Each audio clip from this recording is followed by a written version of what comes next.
Wake up to reality. Nothing ever goes as planned in this accursed world. The longer you live, the more you will realize that the only things that truly exist in this reality are merely pain, suffering, and futility. Listen. Everywhere you look in this world, wherever there is light, there will always be shadows to be found as well. As long as there is a concept of victors, the vanquished will also exist. The selfish intent of wanting to preserve peace initiates wars, and hatred is born in order to protect love. There are nexuses, causal relationships that cannot be separated.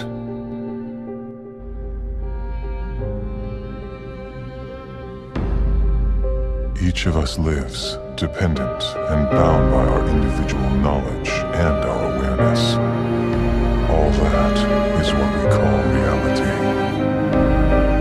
However, both knowledge and awareness are equivocal. One's reality might be another's illusion.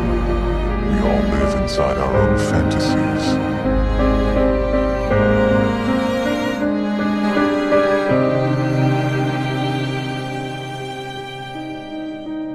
We all want to help one another. Human beings are like that. We want to live by each other's happiness, not by each other's misery. We don't want to hate and despise one another. In this world there's room for everyone, and the good earth is rich and can provide for everyone. The way of life can be free and beautiful, but we have lost the way. Greed has poisoned men's souls, has barricaded the world with hate, has goose-stepped us into misery and bloodshed. We have developed speed, but we have shut ourselves in. Machinery that gives abundance has left us in want. Our knowledge has made us cynical, our cleverness hard and unkind. We think too much and feel too little. More than machinery, we need humanity. More than cleverness, we need kindness and gentleness. Without these qualities, life will be violent, and all will be lost. The aeroplane and the radio have brought us closer together.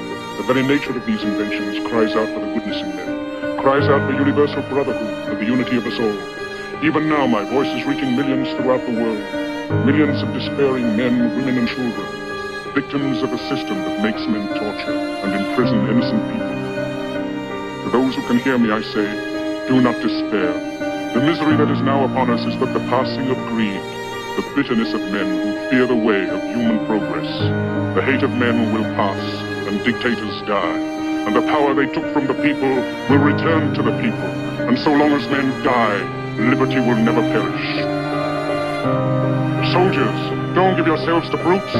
Men who despise you, enslave you, who regiment your lives, tell you what to do, what to think, and what to feel, who drill you, diet you, treat you like cattle, use you as cannon fodder.